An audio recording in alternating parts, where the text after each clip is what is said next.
Baiklah, kita masih lagi dalam perbincangan menjelang pertemuan Malaysia dengan Turkmenistan dan kita bersama dengan wartawan Nadi Arena Zul Hamizan Azam. Hai Zul, dengar ke?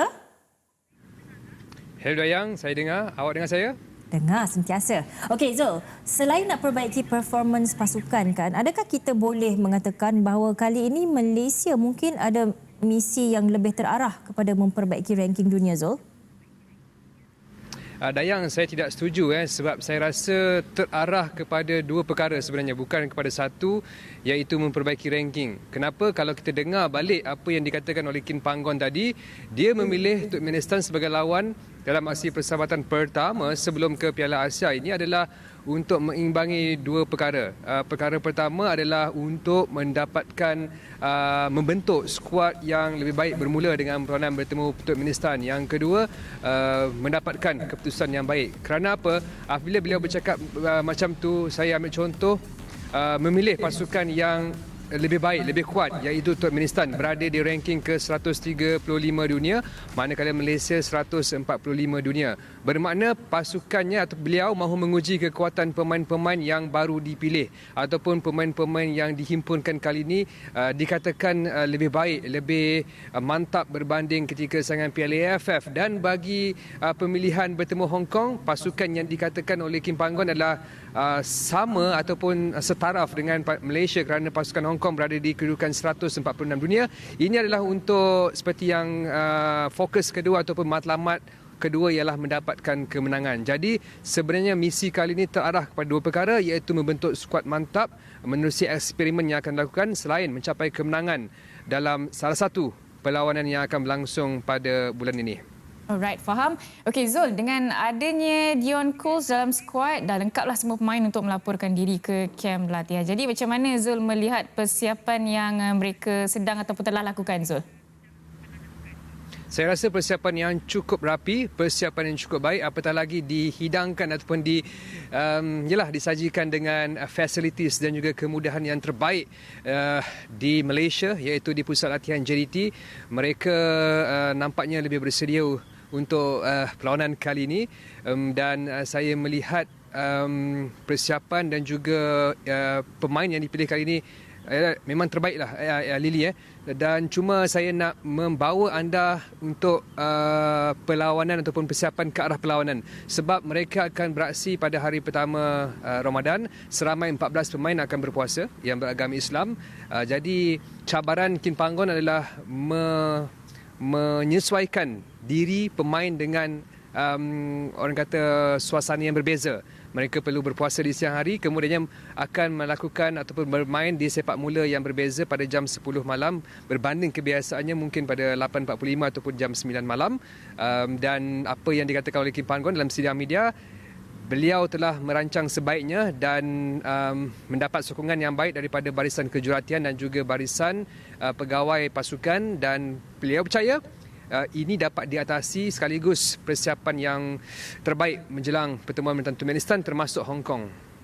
Okey Zul, sebelum ini kita lihat persiapan dan juga apa yang ditunjukkan oleh Harimau Melaya adalah ketika bukan bulan puasa. So memandangkan esok adalah hari pertama bulan Ramadan, apa yang boleh kita expect performance daripada mereka berdepan dengan Turkmenistan nanti? Adakah Zul merasakan bahawa tetap akan sama, tetap 100%?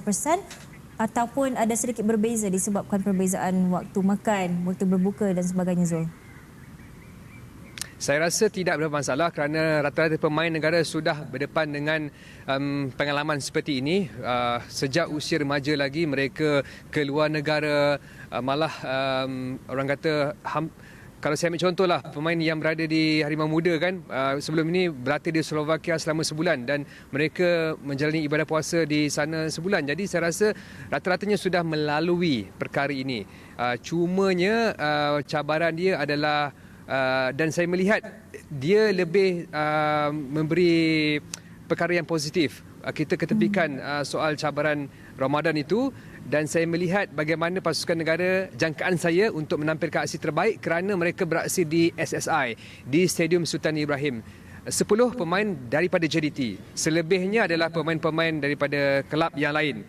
Saya rasa apabila mereka datang dari suasana dan juga padang latihan yang berbeza sebelum ini, beraksi dengan dalam keadaan yang lebih baik, di kualiti padang yang lebih baik di SSI, saya menjagakan corak permainan yang lebih bertenaga, lebih tersusun dan lebih akan menampilkan falsafah sebenar King Panggon sebagai jurulatih. Jadi saya menjagakan skuad negara akan tampil berlainan yang sebenarnya lebih baik berbanding sebelum ini, walaupun satu cabaran itulah yang mereka akan lalui, iaitu beraksi pada hari pertama bulan Ramadan. Alright, kelebihan untuk skuad negara dengan keadaan padang yang cantik dan sebagainya. Okey Zul, ada 8 nama baru. Pada pandangan Zul, apa nilai tambah yang boleh mereka bawakan untuk skuad King Panggon kali ini, Zul? Saya nampak persaingan sihat. Apabila mereka datang, mereka hadir dengan reputasi yang cukup baik, prestasi yang baik, prestasi semasa menerusi jaringan dan juga persembahan di atas padang. Dan saya melihat persaingan seperti saya katakan itu adalah melibatkan beberapa posisi. 5 posisi saya boleh rumuskan yang akan menjadikan persaingan sengit apabila datangnya 8 pemain baru ini. 2 posisi di penjaga gol, Damien Lim dan juga Syed Izhan. Di posisi pertahanan kiri, Daniel Ting akan memberi cabaran kepada Corbin Ong. Di posisi bek tengah, kita ada pemain seperti Noalin, pemain di bahagian pemain tengah, Noalin, Endrick Dos Santos dan juga Paulo Josue, yang saya rasa akan menghadirkan satu persaingan yang hebat. Jadi saya melihat kehadiran mereka ini akan menolak pasukan ini ke tahap yang lebih baik kepada pemain sedia ada, untuk sebenarnya tidak boleh pandang rendah dan juga tidak boleh selesa dengan tempat sedia ada mereka. Jadi apabila pasukan ini bersaing sengit dalam kesebelasan utama, yang menyebabkan jurulatih negara King Panggon juga pening kepala untuk memilih kesebelasan terbaik, ia adalah perkara yang positif dan akan memastikan pasukan negara mempunyai prestasi yang terbaik. Itu nilai tambah yang diberikan ataupun ditawarkan kepada 8 pemain baru dalam skuad kebangsaan kali ini. Alright, okay.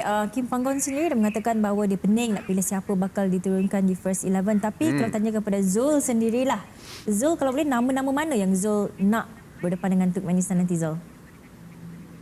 Okey, kalau saya jadi coach, saya akan pilih pemain-pemain yang baru sebab saya rasa ramai yang nak tengok mereka. Tapi yalah, saya rasa King Panggon ada dia punya ramuan dan strategi tersendiri, dan saya meramalkan ataupun saya sebenarnya mahu melihat 2 pemain naturalisasi negara, iaitu Endrick Dos Santos dan juga Paulo Josue diletakkan dalam kesebelasan utama, kerana saya melihat mereka ini menggalas misi sebagai apakah proses naturalisasi itu sebenarnya berbaloi kepada skuad kebangsaan, sebab 3 pemain sebelum ini, 2 daripadanya saya tak nak sebut nama, mungkin tak berjaya untuk membawa sebagai pemain naturalisasi. Dan sandaran itu seterusnya dibawa kepada Litak dan juga Sergio Aguero. Pemain ini telah membuktikan cuma di peringkat yang berbeza di Piala AFF. Jadi untuk aksi di peringkat terbangsa, di peringkat lebih tinggi bertemu lawan yang lebih hebat, Turkmenistan, sandaran itu, tanggungjawab itu disandarkan kepada Paulo Josue dan juga Endrick Dos Santos. Jadi mampukah mereka menjadikan proses naturalisasi itu satu proses yang sebenarnya berbaloi, memberi pulangan lumayan kepada skuad negara. Dan seorang lagi pemain yang saya nak sebut kat sini adalah Feroz Bahruddin. Kerana Feroz merupakan pemain yang punya minit permainan yang tertinggi, antara minit permainan tertinggi dalam skuad kebangsaan, beraksi bersama JDT saya rasa ke semua 5 perlawanan sebagai pemain di bahagian pertahanan tengah. Dan saya menjagakan beliau akan digandingkan bersama Dion Coles sebagai pemain yang banyak minit permainan dalam skuad kebangsaan kali ini.